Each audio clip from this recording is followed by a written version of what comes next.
Je le disais, il y a j'ai terminé juste avant la pause en présentant en gros le message de Jésus et ce qu'est le christianisme. Je terminerai en disant, là encore, pour compléter le propos, vous l'avez compris, j'ai évoqué un peu la doctrine dans les grandes lignes, même si ça reste plus que pauvre, ce que j'ai dit, il y aurait mille une chose à ajouter.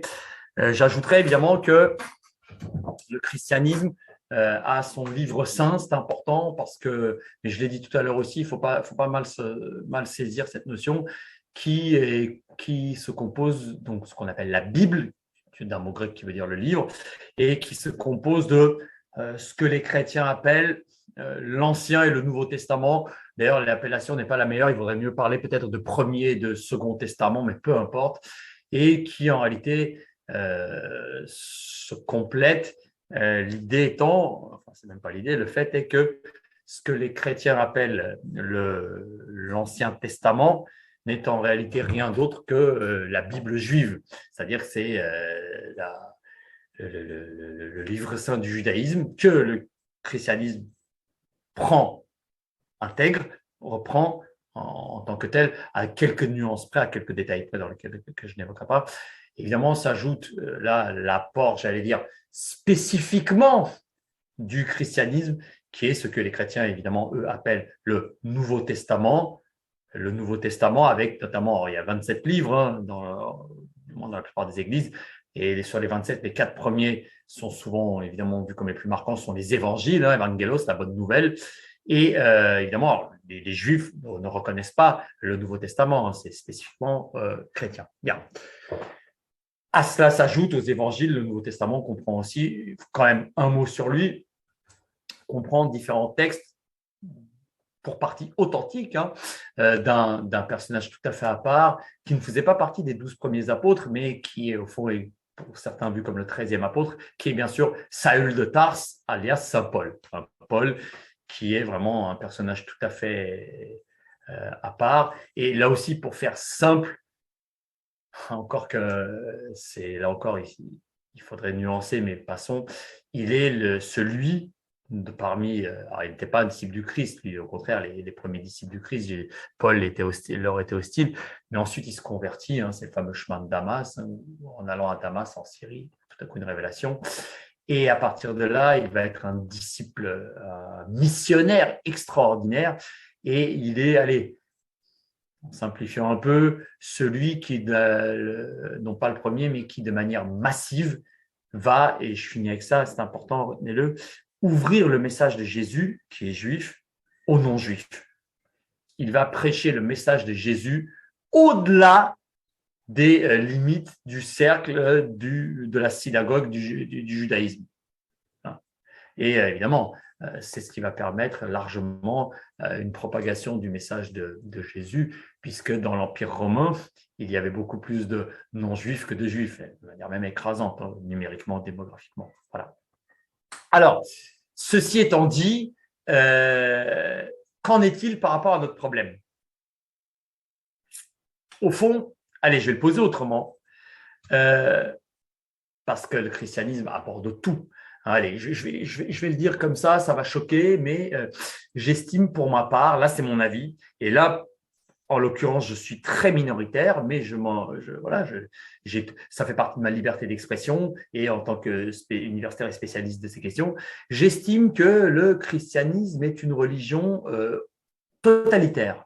Le terme n'est absolument pas négatif dans mon propos, comme l'est d'ailleurs le judaïsme ou l'islam. Ces religions-là, comme en réalité la plupart des religions, je ne les connais pas toutes, mais les religions, disons, les plus répandues, sont des phénomènes totalitaires. Alors évidemment, le terme totalitaire aujourd'hui est tout à fait négatif, il est très connoté.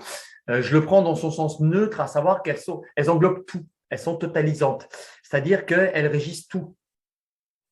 Le spirituel, mais aussi le temporel. La foi, mais aussi du politique et de la loi.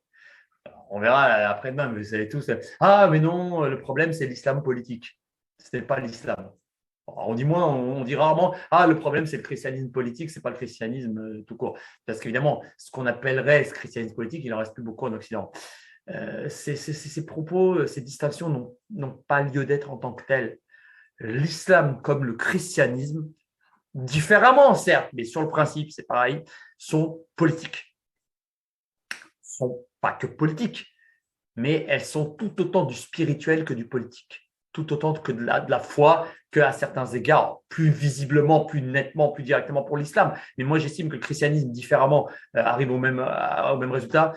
Elles englobent tout. Elles sont à la fois de la foi et de la loi, ou du moins régissent le politique. Enfin, pas du moins, en plus régissent le politique.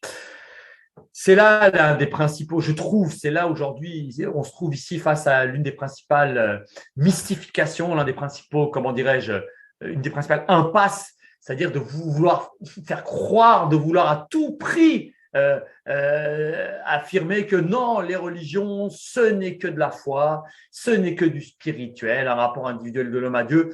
Et il n'y a pas de dimension politique, elles ne régissent pas la collectivité, elles ne régissent pas les institutions, elles ne sont pas là à donner des normes. Eh bien si, quand on étudie un tout petit peu sérieusement ces religions, eh bien, à des degrés divers, elles ont aussi cette dimension-là. Alors après, je vous l'ai dit, on peut toujours dire que 2 plus 2, ça fait 5 et ça ne fait pas 4. Mais à un moment, il faut être sérieux, sinon ça ne sert à rien. Donc, le christianisme est aussi une religion totalitaire, totalisante, c'est-à-dire qu'elle englobe tout.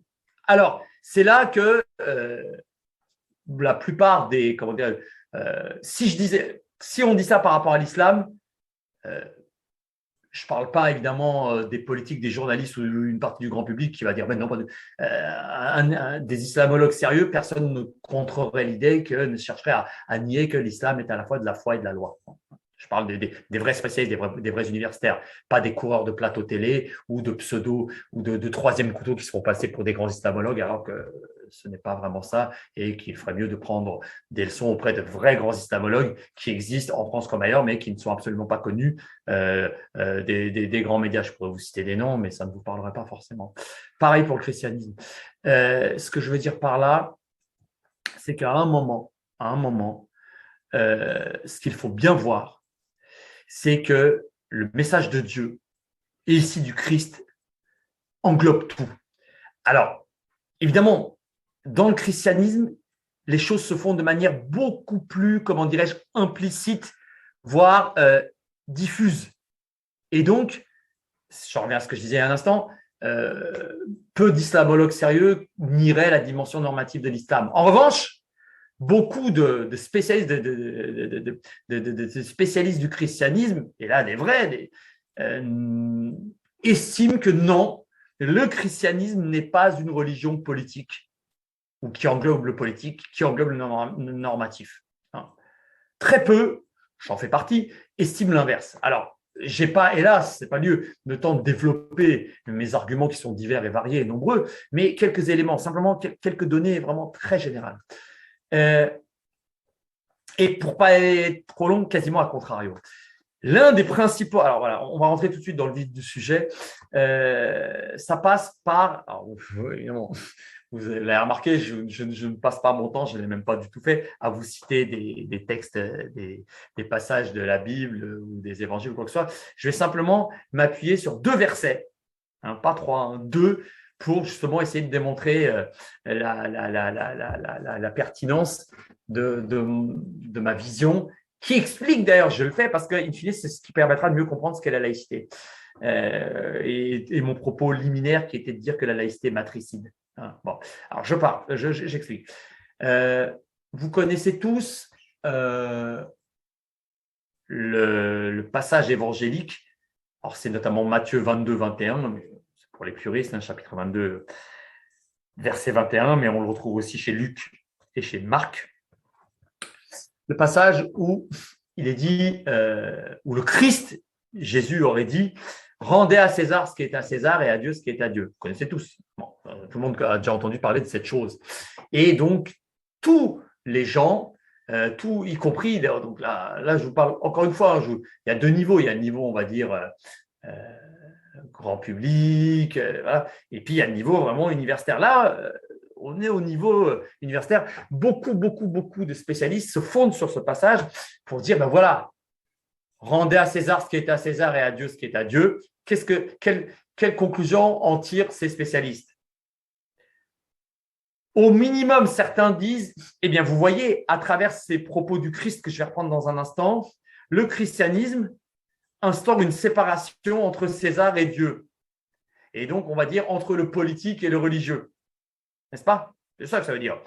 D'autres poussent plus loin, disent, ah ben voilà, le rendez à César, le passage rendez à César ce qui est à César et à Dieu ce qui est à Dieu, c'est, nous avons ici affaire au fondement même, à la racine de quoi? Attention, de la laïcité. Fichtre. Oui, donc la laïcité est chrétienne. Le christianisme a écouté ces auteurs, peut-être un petit peu imprudents, quasiment, au fond, le christianisme est apparu pour créer la laïcité. Hein, bon. Je vous le redis, on le verra bientôt. Si leur hypothèse était vraie, ce que évidemment je réfute totalement, ça voudrait simplement dire que le christianisme est une religion suicidaire. Elle est apparue pour se saborder elle-même. Bon, on verra que, évidemment, ce n'est pas du tout le cas, bien sûr que non. Alors, donc, rendez à César ce qui est à César et à Dieu ce qui est à Dieu. Eh bien, ce que je propose, là encore, je le redis, c'est pour vous, hein, je fais un point de méthodologie. Ce cours, vous en prenez ce que vous voulez. Hein, c'est pour vous armer un minimum intellectuellement à travers quelques données par rapport à ces questions sur la laïcité. Et je remonte exprès loin, ça vous servira peut-être ou pas à l'examen, mais même au-delà, ça vous servira à raisonner et vous comprendrez un peu mieux ce qu'est peut-être, d'où vient ce principe fondamental qui régit aujourd'hui toutes les choses religieuses en France, à savoir le principe de laïcité, que tout le monde a à la bouche matin, midi et soir, comme on le verra vendredi. Donc, rendez à César ce qui est à César et à Dieu ce qui est à Dieu. Alors, on n'est pas là pour faire de l'exégèse biblique, loin de là, mais quand même, ça vaut le coup, je pense, de le commenter un tout petit peu. Je l'ai dit, j'ai deux versets, j'ai celui-ci et un autre, Jean 18, 36, qu'on va évoquer dans un instant. Resituons, vous voyez, vous ne pouvez pas comprendre une parole, qu'elle soit biblique ou un arrêt, ou n'importe quel texte si vous ne le resituez pas dans son contexte. Là aussi, c'est de la méthodologie vraiment truismique. Alors, en fait, cette phrase de Jésus arrive à la fin d'un dialogue, d'une discussion entre Jésus et des pharisiens. Alors, qui sont les pharisiens? Les pharisiens, c'est simple, ce sont des juifs, comme Jésus, qui sont des spécialistes de la loi juive, donc du Pentateuque, de la Torah, de l'Ancien Testament en général. Mais vous savez, ce que j'appelle la Torah, c'est les 5 premiers livres de l'Ancien Testament ou de la Bible juive. Hein. Genèse, Exode, Lévitique, Nombre, Deutéronome. Je l'ai dans le désordre. C'est donc c'est la tradition juive estime qu'il y a dans la Torah 613 prescriptions. Donc bref, ce sont des spécialistes qui travaillent, réfléchissent, méditent la loi et en tirent aussi ce qu'on appelle la Torah orale, c'est-à-dire des règles fondées sur la Torah écrite, mais qui cherchent évidemment à ordonnancer la loi juive. Bon. Ce sont des rabbis. Or, ce qui est intéressant, c'est que Jésus lui-même est souvent appelé rabbi. Rabbi, c'est en gros maître, docteur. Hein. Ça vient du mot rab qui veut dire le Seigneur, mais c'est un docteur de la loi. Bon. Ces docteurs de la loi donc, veulent piéger Jésus. J'allais presque dire l'un des leurs, mais un docteur tout à fait à part, Jésus, hein, un rabbi un petit peu sulfureux. Et donc, ils lui disent quelque chose comme, alors je paraphrase, Rabbi, toi qui es un grand savant, nous avons une question à te poser. Et donc Jésus dit, alors évidemment, du point de vue chrétien, Jésus, lui, il est un homme, mais il est Dieu, donc à l'avance, c'est ce que vont lui dire les autres. Donc il leur dit, ah, vous êtes des hypocrites, mais allez-y. Je scénarise cela, c'est pas exactement dit comme ça, mais c'est l'idée. Et donc ils lui disent, faut-il ou non, donc ils interrogent, hein, ils disent, faut-il ou non, et là on est dans le politique et le juridique, payer l'impôt à César? C'est ça la question de départ. Les Juifs, la Judée et les régions environnantes sont sous domination romaine. Hein, cette discussion, elle se passe autour de l'an 30 de notre ère, hein, après Jésus-Christ, après lui-même, si vous voulez. Donc, je le dis au passage, le calendrier chrétien a été créé 500 ans après Jésus à peu près. Donc, à son époque, il n'existait pas. Hein, c'était un calendrier anachronique, mais passons. Et lui-même est né quelques années avant lui-même. Hein. L'an 0 n'existe pas. Hein, on passerait du 31 décembre avant Jésus-Christ au 1er janvier après lui. Donc, bon, je dis ça par l'absurde, ce calendrier n'existe pas. Et donc, en tout cas, sur un pur plan historique, on sait aujourd'hui qu'il est probablement né en 5 ou 6 avant lui-même. Voilà. Et il serait mort en l'an 30 ou en l'an 33. Il y a débat entre deux dates, là pour le coup assez précises, le 7 avril de l'an 30 ou le 3 avril de l'an 33. Peu importe. Donc, les Juifs sont sous domination romaine et César, en fait, c'est l'Auguste, c'est l'empereur romain. Donc, comme tout peuple vaincu et assujetti, les Juifs payent un impôt à l'occupant, ici en l'occurrence à l'occupant romain. Évidemment, c'est quelque chose de à la fois coûteux financièrement, mais terriblement vexatoire et humiliant dans l'absolu. Faut-il ou non payer donc et certains juifs n'admettent pas cela, ils veulent éventuellement même se révolter. Ça finira d'ailleurs par la grande révolte de 66, qui se terminera par la destruction du temple en l'an 70 par les armées romaines du temple de Jérusalem. Faut-il ou non payer l'impôt à César? Et donc c'est une question ouverte, enfin une question fermée. Oui, non, il faut payer ou pas payer l'impôt. C'est un piège. Cette question évidemment est un piège. C'est pour ça que Jésus évidemment lui hypocrite que vous êtes. Pourquoi? Pourquoi la question est un piège? Parce qu'il n'y a pas de bonne réponse a priori. Le oui comme le non sont des mauvaises réponses. Pourquoi? Parce que si Jésus répond oui, il dit oui, il faut payer l'impôt. Cela signifie quoi? Cela signifie qu'au fond, il n'était qu'un imposteur. Cela signifie que lui qui se présentait au minimum comme le Messie venu sauver, non, il dit soumettez-vous aux Romains, il n'y a pas de problème. Bref, c'est un imposteur. S'il dit oui, payez l'impôt, c'est un imposteur. Et s'il dit non, ne payez pas l'impôt, eh bien, dans ces cas-là, il est un rebelle à l'autorité romaine. Il est un rebelle et il tombe sous le coup de la loi romaine et il peut être condamné à mort pour rébellion envers l'empereur.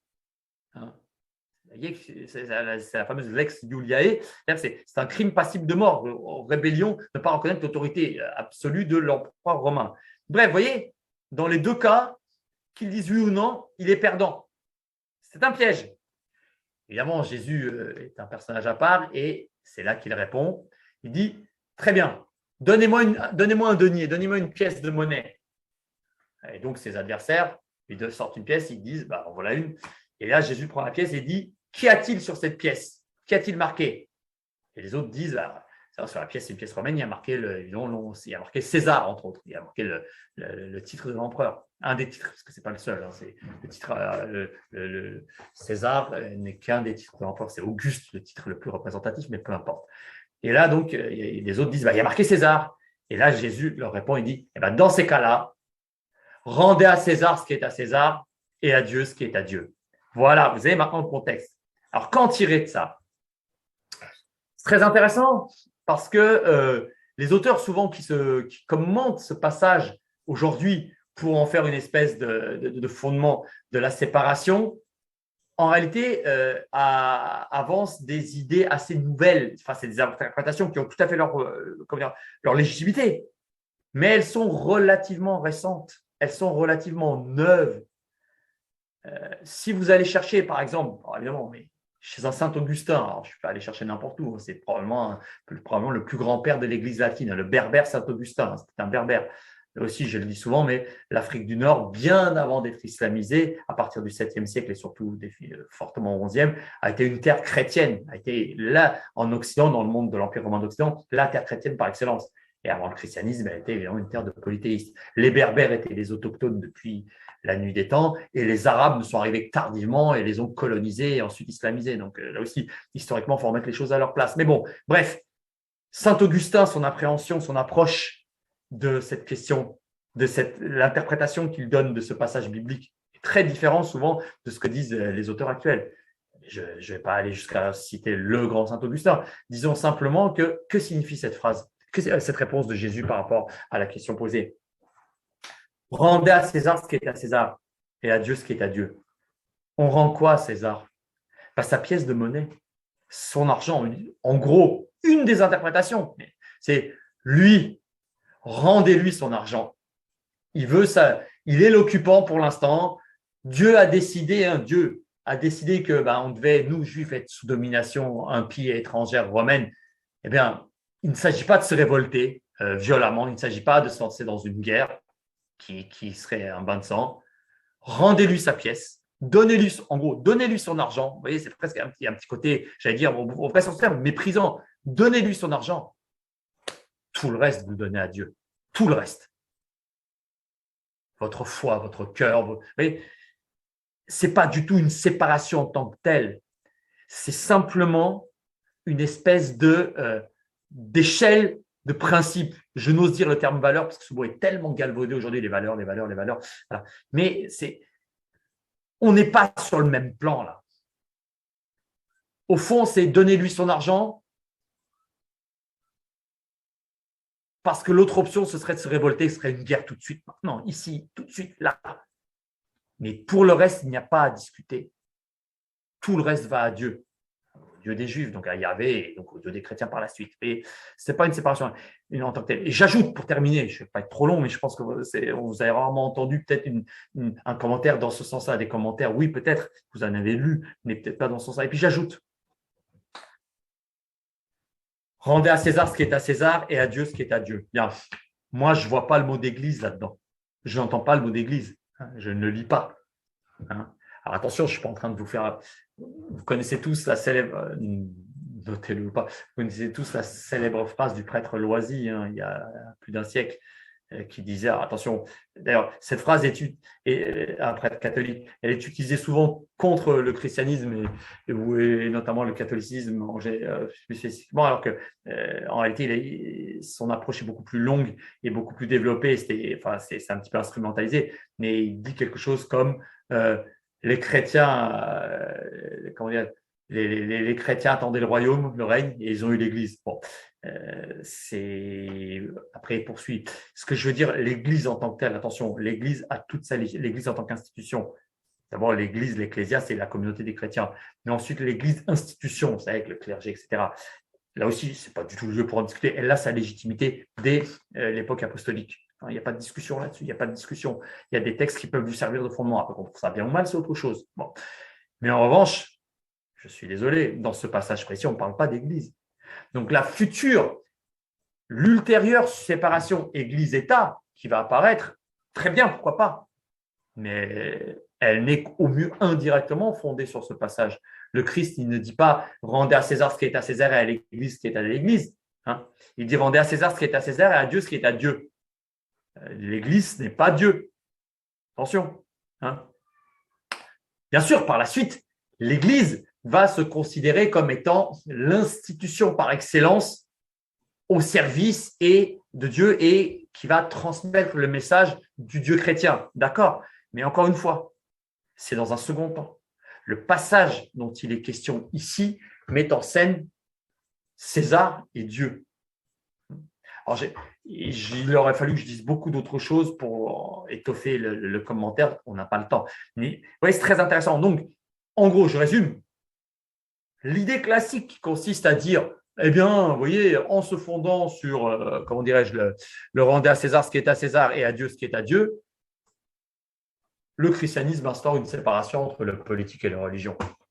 Je m'excuse, ça se discute, mais moi, je ne vois pas du tout ça dans ce passage. Mais bon. J'ajoute le deuxième, on va aller plus vite, mais c'est très intéressant.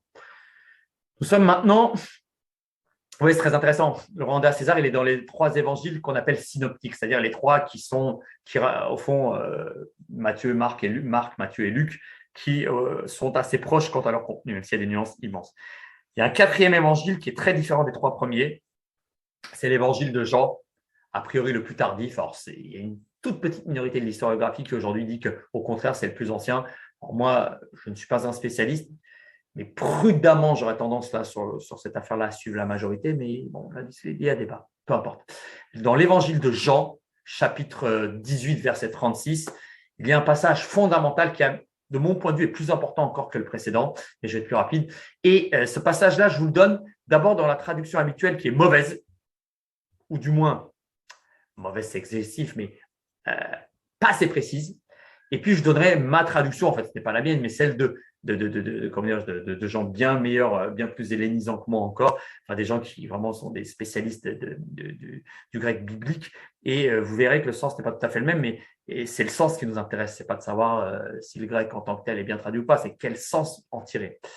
Et évidemment, ça suppose donc par une bonne traduction du grec. Parce que je ne l'ai pas dit, mais bien sûr, vous le savez, le Nouveau Testament est écrit en grec, alors que l'Ancien Testament est écrit en hébreu. Bien. Alors, le passage habituel dit, à un moment, Jésus dit, répond à Pilate, à Ponce Pilate lors de son procès, il lui dit, mon royaume n'est pas de ce monde. Ça aussi, je pense que vous êtes quelques-uns à connaître ce verset. Mon royaume n'est pas de ce monde. Et donc, concurremment, pas concurremment, pas du tout, concomitamment à Matthieu 22, 21, à Rendez à César, on met les deux côte à côte et on dit voilà, rendez à César ce qui est à César et mon royaume n'est pas de ce monde. Tout ça fait que le christianisme sépare les sphères politiques, religieuses, spirituelles, temporelles. Et la preuve, Jésus lui-même dit mon royaume à moi n'est pas de ce monde. Et bien là, et alors là, ce n'est pas de mon point de vue, c'est vraiment, là, il n'y a pas de discussion. Par contre, c'est un constat, la traduction est mauvaise. C'est pas le texte en grec, je vais vous épargner le grec, mais du coup, ça ne veut pas dire mon royaume n'est pas de ce monde. Si on traduit vraiment correctement, littéralement, et c'est toujours dans une traduction, c'est toujours le sens littéral qui doit l'emporter. Toujours. Il faut traduire au plus près du texte. Ensuite, éventuellement, essayer de le rendre un peu plus, comment dirais-je, élégant. Mais c'est d'abord et avant tout le sens qui doit primer. Eh bien, le texte, Jean 18, 36, ça veut dire plutôt quelque chose comme mon royaume, mon règne. Peu importe, là, ne discutons pas sur royaume et règne. Mon règne n'est pas originaire de ce monde. Ne vient pas de ce monde. Il ne dit pas mon royaume n'est pas de ce monde. Il dit mon royaume n'est pas originaire, n'a pas pour origine, ne vient pas de ce monde. Ça change tout.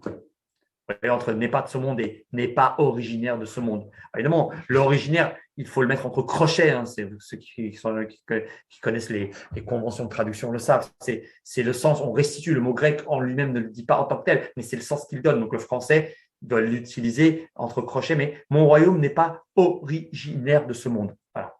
Alors ça veut dire, vous allez me dire, mais alors, quelle différence? La différence est colossale. Si vous dites mon royaume n'est pas de ce monde, si Jésus avait dit mon royaume n'est pas de ce monde, ce qu'il n'a pas dit, ça signifiait qu'au fond, lui, son royaume, il n'est pas ici. Il est dans le royaume des cieux. Vous savez, l'autre est deux royaumes. Hein. Ici-bas sur terre, le royaume des cieux. Attends, je veux bien que vous l'appeliez paradis. Hein. Bon, c'est pas exactement ça, mais peu importe. Bref, le royaume des perfections, là où il y a le Père, où on va après la mort, etc. Bon, où les justes vont après la mort. Bien. Si vous dites, en revanche, et c'est le sens, mon royaume n'est pas originaire de ce monde, ou mieux, si vous dites, mon règne n'est pas originaire de ce monde, et je pense que c'est ça la bonne traduction. Je vous l'ai dit, le problème, c'est le terme basileia en grec peut aussi bien vouloir dire règne, royaume que royauté. C'est uniquement à travers le contexte que vous pouvez éventuellement, quand vous le rendez en français, choisir un des trois termes. Vous voyez, le français a trois mots, là où le grec n'en a qu'un seul. Je pense, encore une fois, je ne fais qu'ici suivre les pas d'immenses spécialistes de la Bible, comme le Père Lagrange ou le Père Lavergne. Eux traduisent par « mon règne n'est pas originaire ». Alors, ça veut dire quoi? Ça veut dire qu'en fait, le règne de Jésus, si vous voulez, sa royauté, son pouvoir, son règne, il n'est pas seulement là-haut, il est aussi ici-bas, maintenant, tout de suite. Il règne aussi, il est aussi roi ici-bas. Sauf que sa royauté, j'emploie le terme pouvoir, c'est très mauvais, hein, mais c'est pour vous voir. Son pouvoir, sa royauté, n'a rien à voir avec celle des humains, celle des rois et des empereurs humains. Son royaume, sa royauté, n'a rien à voir avec celle d'un empereur romain, d'un empereur perse, d'un empereur chinois, de tout ce que vous voulez. Son pouvoir n'a pas les mêmes fondements, n'a pas les mêmes racines, n'utilise pas les mêmes moyens.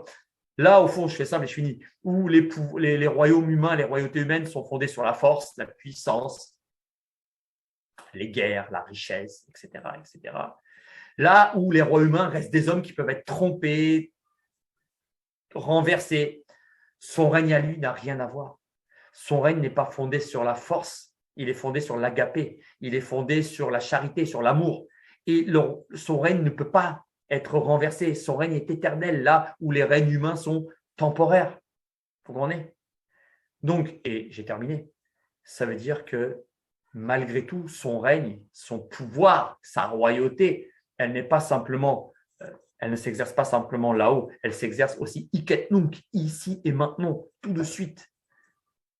Et donc, quand vous additionnez, là j'en ai fini, tout ce que je vous ai dit sur César et tout ce que César est Dieu et ce que je viens de vous dire sur la royauté du Christ ou le règne du Christ, on en arrive à une toute autre hypothèse qui est la mienne et que je ne fais que reprendre d'illustres devanciers ici, mais en essayant d'apporter ma petite nuance, qui est que, et d'ailleurs bientôt des textes sortiront là-dessus, je sortirai des textes là-dessus, bien, il est qu'au fond,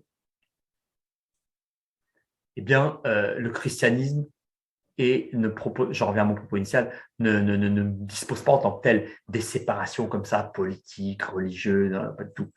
Il ne fait que par rapport aux données que je viens de vous évoquer, mettre sur des plans différents certaines choses. César, oui, il est là, il faut faire avec.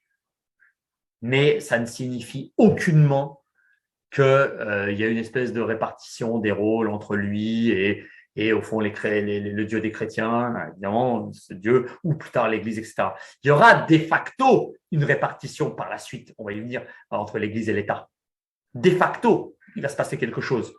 Mais de là à y trouver un fondement ultime et paradigmatique dans le message du Christ, je m'inscris en faux. Le message du Christ, à aucun moment, ne dispose ce genre de spéculation, ce genre de propos. Donc, cela a pour conséquence que, bien évidemment,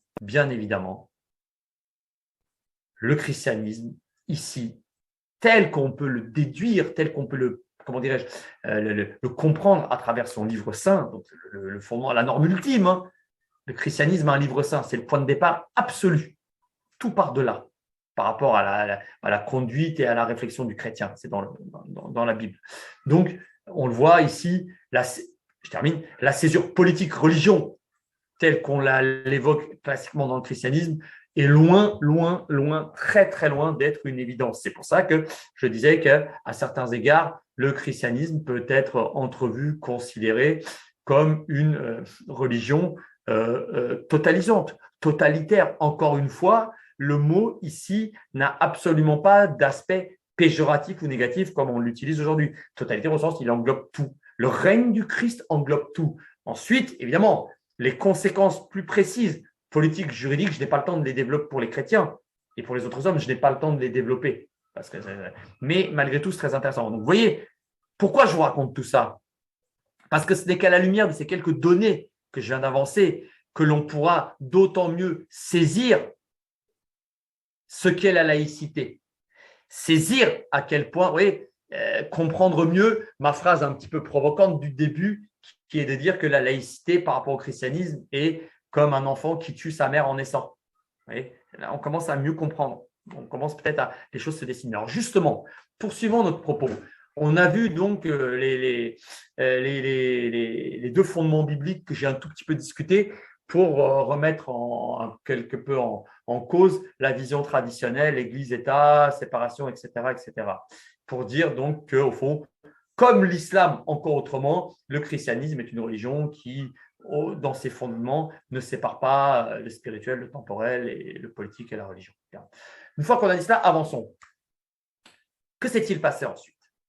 Eh bien, la chose importante quand même, aussi à relever, je ne l'ai pas encore, si je l'ai dit, mais je le reprends, c'est que l'empereur, au moment de Jésus, au moment où Jésus vit et puis est crucifié et puis ressuscite, l'empereur, donc l'empereur romain, qui est la puissance politique sous laquelle il vit et où vivent ses disciples. Alors bien sûr, bientôt le christianisme va sortir des frontières de l'Empire romain très rapidement. Et malgré tout, le christianisme naît dans l'Empire romain. Ce qui fera dire d'ailleurs bien plus tard que l'Empire romain était le peuple élu, etc. Les Romains disaient déjà, avant même le Christ, qu'ils étaient le peuple élu, mais ça, c'est… Vous voyez, petite digression à nouveau, vous connaissez tous l'idée, qui est une réalité, que les Juifs, les Hébreux, c'est plus précis, enfin, là aussi, je n'ai pas le temps de détailler la différence entre Juifs et Hébreux, les Juifs se considéraient comme le peuple élu par Dieu. Non. Mais on pense tous que c'est une espèce d'originalité absolue. Que nini. Des tas de peuples au fil de l'histoire sont considérés comme le peuple élu. Les Romains, à certains égards, se considéraient aussi comme le peuple élu des dieux. Alors, pas d'un seul, parce qu'eux étaient polythéistes au départ, mais ils se considéraient comme le peuple élu, choisi par les dieux pour dominer l'univers. Et puis, ce ne sont loin d'être… Plus tard, les Francs. Les Francs mérovingiens, il suffit de relire certaines sources, plusieurs rois mérovingiens s'estimaient à la tête du peuple élu. Donc, c'est quelque chose d'assez banal en réalité de se considérer comme le peuple élu d'un dieu ou des dieux. Donc, au moment où Jésus est actif, si j'ose dire, l'empereur est un polythéiste ou païen. Ici, j'emploie polythéiste et païen comme synonyme. Bon, polythéiste, même si évidemment, polythéiste, c'est peut-être mieux parce que c'est plus englobant. Polythéiste, c'est une religion qui s'articule autour de plusieurs dieux. Là aussi, toute petite parenthèse, contrairement à l'idée couramment entretenue, la différence entre polythéisme et monothéisme n'est pas toujours aussi simple qu'on l'imagine, et d'une. Et puis deux, en tout cas, admettons qu'elle existe, force est de constater que le monothéisme est quelque chose de parvenu pendant des milliers, voire quelques centaines de milliers d'années, parce que l'homme est un animal profondément religieux, pendant des temps, depuis les temps les plus anciens, les religions sont d'abord polythéistes avec plusieurs divinités. Le monothéisme n'arrive que très tardivement. Bon. Mais fermons cette parenthèse. Donc, au moment où Jésus, prêche, l'empereur est un polythéiste. Donc, il n'est pas il est ni juif, ni plus tard, donc quand ses premiers disciples sont actifs, et ils ne sont évidemment les chrétiens n'ont pas un empereur qui partage leur foi, hein, loin de là. Et donc, pendant plusieurs siècles, je ne développe pas, je dis juste, le christianisme dans l'Empire romain va être une religion considérée comme illicite. Je n'ai pas le temps de développer pourquoi, hein, je vous renverrai différents écrits si ça vous intéresse. Et donc, en réalité, au mieux, les chrétiens sont ignorés. Au mieux, ils sont ignorés par les pouvoirs publics. Et, et au pire, et ça arrivera notamment à partir du IIIe siècle, je n'ai pas le temps de développer, ils sont persécutés. En réalité, sur un pur plan juridique, les persécutions sont l'exception. Là, le principe, c'est l'ignorance. Il y a de temps en temps des pogroms, des attaques populaires comme ça, des massacres spontanés des païens contre des chrétiens, mais persécution sur juridique, c'est plus précis. C'est quand le pouvoir impérial, officiellement, en se fondant sur des lois, va se lancer dans des persécutions contre les chrétiens. Ça, il y en aura peu. Il y en aura à partir du IIIe siècle. Hein. Notez-le pas, mais il y en aura une en 250 avec l'empereur Dèce, une en 257-258 avec l'empereur Valérien, et surtout les grandes persécutions de Dioclétien en 303-304. Par la suite, il y aura aussi quelques-uns avec Maximin d'Aia, Licinius et même encore Julien en 361, 362, surtout début 363, mais bon, ça reste des choses anecdotiques. La grande persécution, si vous voulez, ça vous pouvez peut-être noter si vous en voulez une, c'est celle de Dioclétien. Excusez-moi, celle de l'empereur Dioclétien. Je reviens tout de suite. C'est celle de l'empereur Dioclétien. Dioclétien, D-I-O-C-L-E accent aigu T-E-N. L'empereur Dioclétien qui va Alors, évidemment, les sources chrétiennes ne l'aiment pas, mais si on regarde froidement, et là encore de manière un peu objective, c'est l'un des très grands empereurs romains qui, à la fin du IIIe siècle, a évité une forme d'effondrement de l'Empire romain. Bon. Et c'est lui qui, le 1er mai 305, est parti au sommet de sa gloire, puisqu'il avait promis 20 ans auparavant qu'il se donnait 20 ans. Il était très ambitieux parce qu'il aurait pu se faire assassiner assez rapidement, mais qu'il se donnait 10 plus 10 ans pour restaurer la puissance romaine. Il y est arrivé et aujourd'hui, il est parti. Un politique au fait de la gloire qui tient une promesse, c'est quelque chose, c'est un personnage tout à fait à part. Mais encore une fois, les sources chrétiennes, évidemment, ne l'aiment pas du tout, puisqu'il a durement persécuté les chrétiens, notamment dans l'Empire romain d'Orient. dont il avait plus spécifiquement la charge dans les années 303-304. Donc, le christianisme, voilà. Donc, tant qu'évidemment l'empereur est païen, les rapports, le problème du rapport politique religieux, du christianisme par rapport au pouvoir politique ne se pose pas en tant que tel, puisque le pouvoir politique ignore le christianisme. Il n'ignore pas en réalité, mais il le voit comme une religion, évidemment, tout à fait résiduelle, non pas marginale, parce que le nombre des chrétiens ne va cesser d'augmenter, mais en tout cas, une religion qui, évidemment, n'a rien à voir avec Rome et qui est vue comme, avec un œil, on va dire, au minimum négatif, voire très hostile. Mais, et ça, il faut en parler rapidement, il nous reste une petite demi-heure, je vais avancer pour que vendredi, on puisse attaquer les choses plus contemporaines. Évidemment, il y a un grand événement dans l'Empire romain, c'est le règne de l'empereur Constantin. Comme vous le savez, ou pas, si vous ne le savez pas, vous allez le savoir maintenant. Alors, je suis désolé, il y a un parc juste à côté, il y a un peu de bruit de fond, je ne sais pas si vous l'entendez, je suis désolé pour le bruit, hein, il y a pas mal de bruit dehors. Voilà. J'ai fermé la fenêtre au mieux, mais voilà, dans le parc, il y a pas mal de bruit.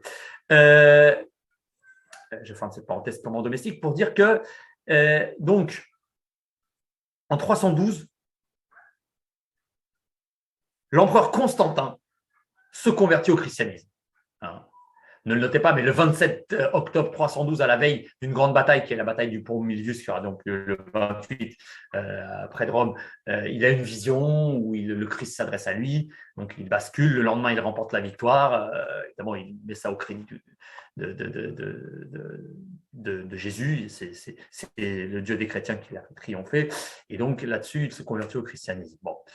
Il prend Rome et se convertit au christianisme. Alors, pas tout Rome, l'Empire est divisé en trois encore à l'époque. Mais ce qui est important de noter, c'est que malgré tout, là aussi, étant donné que nous sommes des juristes, essayons d'être précis juridiquement, Constantin se convertit à titre personnel. Mais ce n'est pas l'Empire romain qui est converti officiellement au christianisme. Ça aussi, à peu près à tous les cours qui abordent ces questions-là, je l'ai dit parce que je le dis parce que c'est important.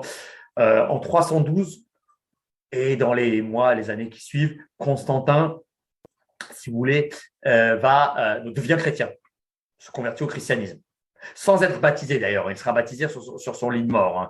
Il meurt le 22 mai 337, il est baptisé la veille par Eusèbe de Nicomédie, qui était un évêque subordinationaliste. Mais là, je ne rentre pas dans ces débats-là, c'est encore autre chose. Donc, en tout cas, il se convertit en 312. Mais l'État romain, l'Empire romain n'est pas pour autant, à ce moment-là, officiellement chrétien. C'est une conversion personnelle. Alors évidemment, de facto, de jure, oui. De facto, ça a des conséquences colossales. Il va énormément, à partir de là, avantager le christianisme. Mais sur un plan individuel, sur un plan, officiel, sur un plan purement politique, l'Empire romain n'est pas officiellement chrétien en 312. Désormais, il y a plusieurs religions qui cohabitent comme ça. C'est une situation assez particulière d'ailleurs, mais que je ne développerai pas. Une seule preuve, Constantin et ses successeurs vont garder le titre de Pontifex Maximus, pontife suprême de la religion polythéiste romaine. Donc, vous voyez, c'est très, très, très, très, ici, c'est une situation mitigée. C'est pour ça, l'Empire romain ne se convertit pas. La seule chose, je vous donne un texte là aussi, parce que vous le voyez passer assez souvent, je vais vous citer un édit qui n'existe pas. Dans beaucoup de textes, d'ouvrages, de manuels, y compris des choses très sérieuses, on vous parlera d'un édit qui, à ce jour, si on le trouve très bien, mais pour l'instant, on ne l'a jamais trouvé, c'est le fameux édit de Milan. Comme vous le savez, en février 313, Constantin et Licinius, c'est l'autre empereur qui était en Occident avec lui. Au début, ils collaborent, ils finiront par s'affronter. Constantin le tuera en 324. Constantin et Licinius se mettent d'accord pour faire du christianisme une religion licite désormais. Une religion licite. Et on nous dit, mais c'est l'édit de Milan. Erreur. Enfin, erreur. A priori, erreur. Il n'y a jamais eu de texte écrit fait à Milan par Constantin en février 312 quand il rencontre Licinius. Ils sont discutés ensemble, mais il n'y a jamais eu d'édit. Le premier édit rédigé par l'un des deux, c'est Licinius qui le rédige en juin 313 à Nicomédie. Bref, Licinius a lui rédigé un édit de tolérance qui faisait du christianisme une religion licite. Mais vu que lui, par ailleurs, il était resté pas polythéiste et qu'ensuite il a persécuté les chrétiens, on a préféré l'oublier. Constantin, donc, de facto, se convertit et favorise le christianisme, mais a priori, il n'y a pas de texte écrit. D'ailleurs, ne le notez pas, mais c'est toujours pareil. Vous voyez, l'histoire, c'est des fois, on ne sait rien sur des grandes périodes et sur de grands événements, et des fois, on a le détail. Le premier édit qui fait du christianisme une religion licite, ce n'est même pas Licinius qui l'a écrit en juin 313. Notez pas, mais je le dis pour les puristes.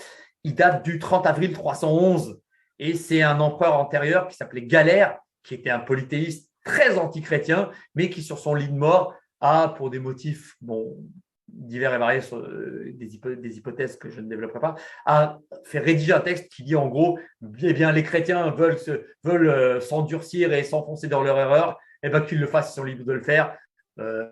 C'est leur liberté. Bref, le premier édit de tolérance, le premier édit qui fait du christianisme religion licite, c'est Galère, un empereur tout à fait hostile au christianisme, qui l'a rédigé le 30 avril 311. Bon, il est mort 5 jours après, donc évidemment, ça n'a pas duré. Tout ça pour dire que l'Empire romain ne deviendra, et je finis avec le juridique pur sur ces questions-là, mais c'est juridique politique, officiellement deviendra chrétien que par un édit qui, lui, est connu, c'est l'édit Cunctus Populus, c'est le 28 février 380. Vous pouvez le noter, le 28 février 381, il y a l'édit dit de Thessalonique en Grèce aujourd'hui, promulgué par l'empereur Théodose Ier. Le Théodose Ier, édit de Thessalonique du 28 février 380. Là, le christianisme devient la religion officielle de l'Empire romain. C'est même plus précis, c'est le christianisme néo-nicéen, mais il n'entre pas dans les détails. Donc, vous voyez, si, là encore, pour une culture générale, évidemment, là, ce n'est pas tout à fait un hasard de ma part si je vais le dire, mais le premier État avec 20 000 guillemets, parce que je ne donne pas ici au mot État le sens précis de Karen Malberg comment dirais-je, de ses successeurs du XXe siècle pour les époques antiques et médiévales. Mais le premier, si vous voulez, royaume, État entre guillemets, qui se convertit officiellement au christianisme, c'est le royaume d'Arménie au tout début du IVe siècle. Selon la tradition, la tradition de l'Église arménienne en 301, si on regarde d'un point de vue plus historique et on met de côté la tradition, il y a différentes hypothèses. Pour ma part, je pense que c'est en 311, mais peu importe, ça va être au tout début du IVe siècle. Ensuite, suivent quelques autres royaumes, le royaume de Géorgie notamment, c'est Géorgie qui est un pays du Caucase aussi, le royaume d'Abyssinie, l'Éthiopie, moitié du IVe siècle à peu près, etc. etc. Donc Rome n'arrive que dans un temps un peu plus ultérieur. Voilà. Alors, une fois qu'on a dit tout cela, l'important, vous voyez, j'ai fait une petite et longue une longue parenthèse sur ces événements d'ordre juridique et historique. Mais maintenant, venons-en à la conversion de Constantin. Donc, avec Constantin, on bascule. Une chose est quand l'empereur n'est pas chrétien, une autre quand l'empereur est chrétien. Vous voyez, ce n'est plus la même chose. Et à partir de là, le rendez à César se pose à nouveau frais. Il faut réfléchir d'une manière différente. Désormais, l'empereur est un chrétien. C'est là que pour la première fois, la question problématique, la quaestio vexata des rapports Église-État va se poser de manière tout à fait aiguë. Vous voyez, on arrive à notre sujet là. Que va-t-il se passer? Comment ces deux institutions, l'État et l'Église, vont-ils s'articuler? Et là apparaît une erreur. J'aurais pu le dire tout à l'heure, je ne l'ai pas dit, mais je vais le dire maintenant.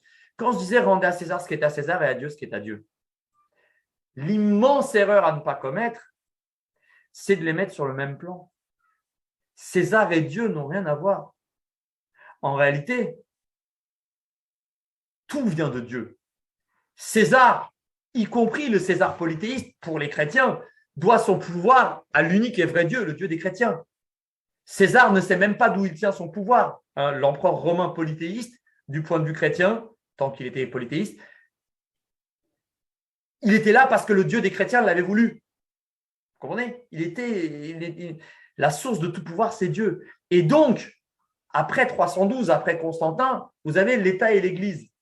Il faut les dire dans ce temps-là, parce que l'État est bien plus ancien que l'Église. L'État romain existait bien avant que l'Église apparaisse, n'est-ce pas? Bon. Or, l'erreur à ne pas commettre, c'est de dire « Ah ben, il y a l'empereur, il y a l'Église, et ils ont une racine commune. » L'Église, comme l'État, ont pour source, ont pour origine unique Dieu. voyez? Il ne faut pas dire il y a l'Église et Dieu d'un côté et l'empereur de l'autre. Ce n'est pas du tout comme ça que les choses s'articulent.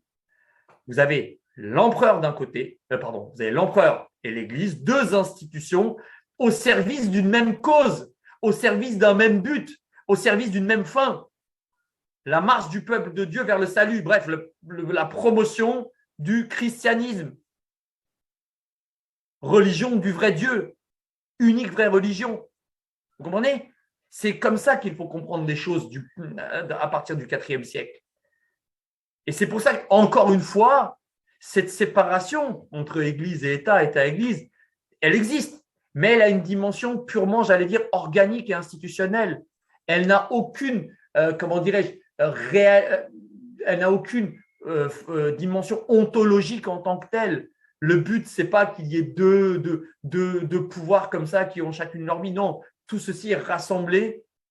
Si vous voulez, c'est deux acteurs qui sont censés collaborer vers à l'accomplissement d'un même but. Donc, c'est très important. Donc, quand certains auteurs très minoritaires, alors il est vrai souvent, quand je dis auteurs là actuels, hein, des historiens ou des auteurs minoritaires, très minoritaires,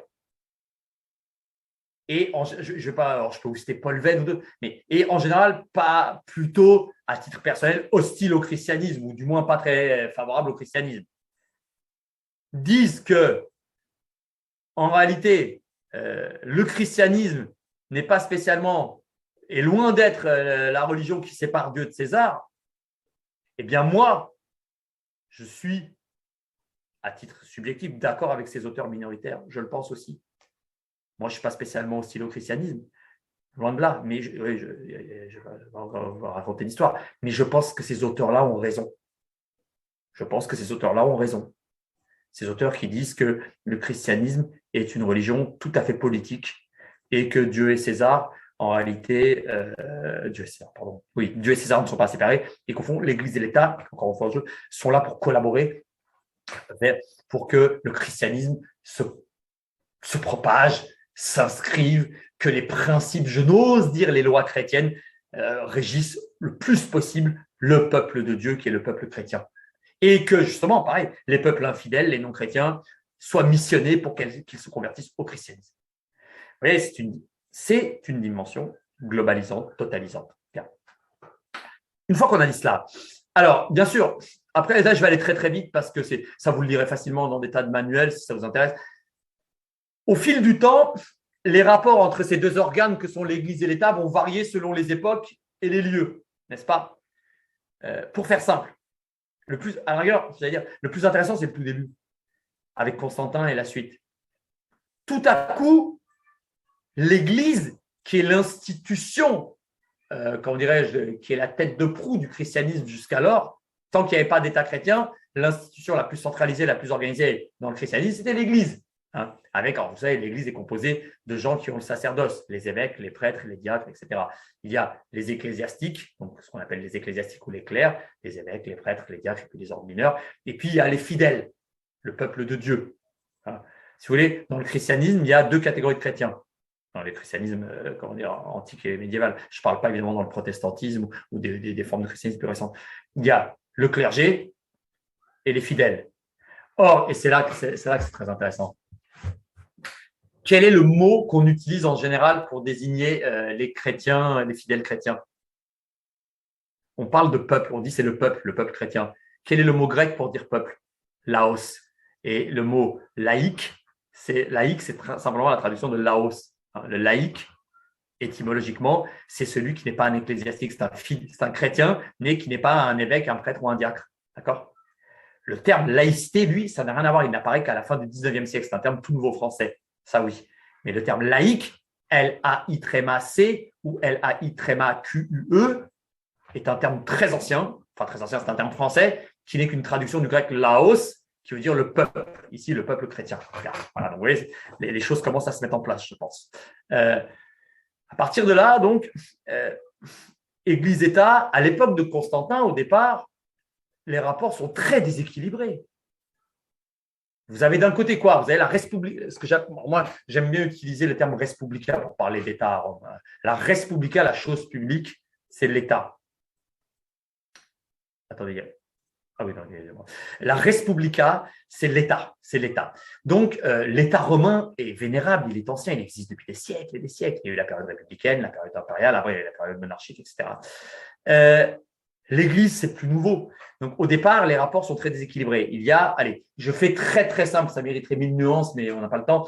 Il y a une sorte de prépondérance de l'État sur l'Église, hein, à Rome. Alors, évidemment, là aussi, allez, je vais aller à l'essentiel parce qu'il y a trop de choses à dire. En réalité, aujourd'hui, ça paraît évident. On dit, ah, il y a l'État qui s'occupe de ça à Rome, et puis au Moyen-Âge, et puis il y a l'Église qui s'occupe de ça et ça. Ça. Mais oui, je vais prendre une métaphore très laide, mais vous allez comprendre tout de suite. Un match de football ou un match de tennis, ou allez, moi je préfère une course d'athlétisme. Une fois que la course est courue et que vous avez le résultat, c'est beaucoup plus facile de résumer, de dire ah bah il s'est passé ça, ça, ça, ça. Ouais, une fois que le match est fini, ou une fois que la rencontre est finie. Mais tant que la course n'a pas commencé, vous ne savez pas forcément qui va gagner. Ah oui, il peut y avoir des favoris, vous doutez que là un peu, mais vous ne savez le résultat final, vous ne le connaissez pas avant que la compétition ait lieu, vous ne le connaissez qu'après. Bon, la métaphore est très laide, ma métaphore sportive vaut ce qu'elle vaut. Mais le résultat final de l'affrontement, du match de football, si on revient au football, c'est encore plus simple à comprendre peut-être, eh bien, avant que le match ne soit joué, vous ne savez pas qui va gagner. Eh bien, pour les rapports Église-État au IVe siècle, c'est un peu pareil. Au départ, on ne sait pas. L'erreur, c'est ce que commettent certains, c'est de croire que dès le départ, si vous voulez, Constantin se convertit. Le lendemain, il est là et il dit ah ben voilà, là, je sais comment ça va se passer. Sur tel point, je vais m'organiser comme ça. Sur telle question, l'Église fera ci. Sur tel problème, je ferai comme ça. Donc, on n'en sait rien. On n'en sait fichtre rien. Ce n'est que progressivement que, empiriquement, sans aucune forme de systématisation préétablie, les rapports vont se forger, vont s'ébaucher. Vous comprenez? On ne sait pas à l'avance ce qui allait se passer. On ne sait pas qui de Constantin ou des ecclésiastiques. Enfin, et je vais même aller plus loin. Je vais vous donner que cet élément-là pour que vous compreniez mieux. En réalité, au tout début avec Constantin et ses fils, bon, je ne vous ai pas donné nom. Ses fils s'appelaient Constant, Constance et Constant. Constance, Constant et Constantin. Donc, vous voyez, c'est pas. Et puis il avait aussi une fille qui s'appelait Constance. Donc, bon. Constant, pardon. Il avait une fille qui s'appelait Constantia, pardon. Bref. Constance, c'est un prénom de garçon à l'époque. Bref, tout ça pour dire que plusieurs options semblent être sur la table. Et je m'explique, je vais être très rapide. Une chose était certaine, Constantin avait compris une chose tout de suite. Le christianisme est une religion monothéiste. Donc, il n'y a qu'un Dieu, c'est Dieu. Donc, à aucun moment, mais là aussi, je vais vous mettre à l'aise, même à Rome, dans la Rome polythéiste, y compris avec des gens comme Dioclétien, à aucun moment, c'est une erreur. L'empereur ne se prend à 100% pour une divinité. Là aussi, évidemment, il y a des choses, mais ce n'était pas une identification totale et à 100% complète avec une divinité. C'est une erreur quand on dit ah, l'empereur romain, c'est bien. Non, il y a des assimilations, etc. Avec le christianisme, évidemment, ce n'était pas possible. Il n'y a qu'un seul Dieu, c'est Dieu. Donc, l'empereur, Saint Constantin le sait. En revanche, bien sûr, il sait aussi qu'il tient son pouvoir de Dieu, qu'il est le vicaire de Dieu, qu'il est un représentant, qu'il a une place tout à fait à part, il est choisi par Dieu, etc., etc. D'accord. Mais ensuite, les liens directs avec l'Église, rien n'était prédéfini. Et je vous donne simplement une hypothèse assez intéressante. C'est que une barrière, enfin, selon les époques, je vous l'ai dit, les rapports, de temps en temps, l'Église aura tendance à vouloir dominer l'État sur le plan politique. De temps en temps, l'État voudra dominer l'Église, non seulement politiquement, mais pourquoi pas se mêler de religion et très fortement. Avec Constantin, ce sera le cas d'ailleurs. Mais jamais on franchirait une limite. Ça, vous pouvez peut-être le noter. C'est quelque chose, c'est un argument qui est rarement évoqué, mais je le dis là. Jamais on ne franchira une limite qui est que l'empereur, ici l'empereur romain, mais allons ailleurs, à l'époque capétienne, le roi de France, en Espagne, en Angleterre, où vous voulez, à aucun moment, l'empereur, alors le cas anglais est un peu spécifique, mais pas grave, à aucun moment l'empereur ne sera en même temps qu'il est empereur ou roi ou chef, si vous voulez, le chef de la puissance temporelle, donc l'empereur, mettons, à aucun moment ne sera concomitamment, conjointement, en même temps, évêque ou prêtre. C'est-à-dire qu'il aura le sacerdoce, qui sera un ecclésiastique au sens plein du terme. Oui, on pourra lui donner comment dirais-je, le statut de diacre ou de sous-diacre, mais ça, ils n'ont pas le sacerdoce. Je ne rentre pas dans ce débat. Bref, si vous voulez, et c'est à ça que je veux en venir, la limite, cette membrane ténue qui sépare laïque d'ecclésiastique, je vous le disais tout à l'heure, le clerc, le fidèle, eh bien, à aucun moment elle ne sera franchie par l'empereur ou les rois plus tard. Vous voyez, c'est-à-dire que tout autre aurait pu être la situation si, je ne sais pas, moi, faisons de la fiction un instant, ça ne vaut pas grand-chose en histoire, mais là, pour essayer de comprendre, c'est un cas d'école. Et mettons qu'un empereur, à un moment, je sais pas, un Justinien, par exemple, plus tard, aurait dit, ben voilà, moi, je veux aussi recevoir la consécration épiscopale ou même de prêtre, mais l'évêque, c'est encore mieux, c'est au-dessus. Vous voyez, si, pour reprendre le titre du grand livre de Gilbert Dagron, l'empereur devenait aussi prêtre. Hein. Dagron, D-A-G-R-O-N, sur ces problèmes-là, écrit un livre en 1996 chez Gallimard qui s'appelle Empereur et prêtre. Enquête sur le césaropapisme dans l'Empire romain d'Orient. Bref, tout ça pour dire que tout autre aurait pu être les choses si l'empereur était aussi devenu prêtre ou évêque. Vous voyez, là, les rapports politiques, religieux dans le christianisme auraient pris encore un autre tour. Or, et ça c'est mon avis, ça peut se discuter. Rien en tant que tel, peut-être, rien ne l'autorisait ça, mais rien de manière, pour employer un mot de droit canonique, de manière dirimante, c'est-à-dire de manière absolue, catégorique, irréfragable, diraient d'autres, n'interdisait explicitement cette bascule. Vous voyez, c'est très intéressant. En tout cas, tout ça pour dire donc que dans l'Empire romain et ailleurs, parce que le christianisme, vous savez, se répand, à l'époque médiévale, selon les lieux, les royaumes où l'on se situe, rien dans les rapports Église-État n'autorise, au fond, cette idée qu'il s'agit d'une séparation totale. Au contraire, pour faire simple, selon les lieux et les moments, je vous l'ai dit, les rapports varient. Et je vais synthétiser, puisqu'il nous reste à peine une dizaine de minutes, et puis bon, là, ça fait plus d'une heure que je vous parle, je sais que c'est assez… voilà, je vous donne plein d'informations, c'est peut-être pas aisé à suivre, donc je ne vais pas vous abreuver trop, je ne vais pas non plus vous assommer, mais pour dire encore quelques mots pour terminer pour aujourd'hui. Comme je vous l'ai dit, selon les lieux, les schémas varient. Par exemple, je donne 2-3 exemples. Ah oui, important cette notion, parce que beaucoup de spécialistes disent qu'aujourd'hui, qu'au Moyen-Âge, au Moyen-Âge, en Occident notamment, il y a eu ce qu'on appelle l'augustinisme politique. Peut-être certains d'entre vous ont-ils déjà entendu parler de cette notion, je la répète, l'augustinisme politique. Qu'est-ce que l'augustinisme politique ? Le terme, ça vient d'un personnage, d'un illustre homme que j'ai évoqué tout à l'heure, Saint Augustin, le grand Saint Augustin d'Hippone, hein, 354-430, il est né en 354, il est mort en 430. Hein, évêque d'Hippone, Beaune, à Annaba, et aujourd'hui à Annaba, mais c'était la ville d'Hippone, et il était né à Tagaste. Alors, l'augustinisme politique, alors certains nous disent aujourd'hui, il y a des tendances nouvelles qui disent que ça n'a jamais existé, peu importe, ce n'est pas le problème. C'est en fait l'idée qu'au Moyen-Âge, on aurait repris, mais en les tronquant, en la mutilant, en la déformant, la pensée de Saint-Augustin qui postulait une forme de séparation entre l'Église et l'État. Alors, c'est beaucoup plus compliqué que ça en réalité parce que la pensée de Saint-Augustin, à certains égards, je pense qu'elle a été doublement tronquée, mais passons. Donc, l'augustinisme politique, c'est quand l'un des deux, l'Église ou l'État, essaie de trouver des arguments chez Saint-Augustin ou d'autres pour justifier sa domination sur l'autre, notamment la domination sur un plan, on va dire, temporel. Hein. Bon, je simplifie. D'aucuns estiment que, par exemple, à l'époque de l'Empire carolingien, avec Charlemagne, où il n'y a jamais eu d'État carolingien, mais il y a eu un empire, ça aussi, je n'ai pas le temps de développer, il y a eu une tentative, donc, comme ça, d'empiètement, que Charlemagne est très interventionniste sur des questions qui relèveraient normalement de la stricte sphère ecclésiastique. À l'inverse, c'est peut-être mieux connu, vous connaissez tous, évidemment, la réforme grégorienne.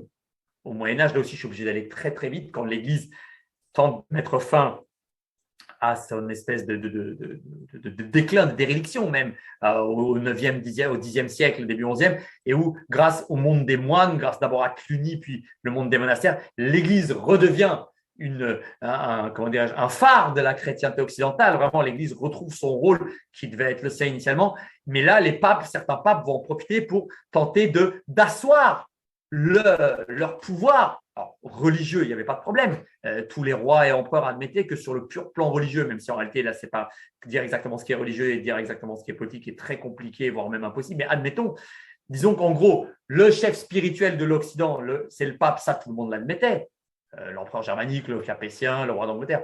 Mais ce que vont essayer de faire certains papes, à partir de Grégoire VII notamment, 1073-1085, c'est tout simplement que sur un pur plan politique, le pape s'estime être le supérieur des rois et des empereurs.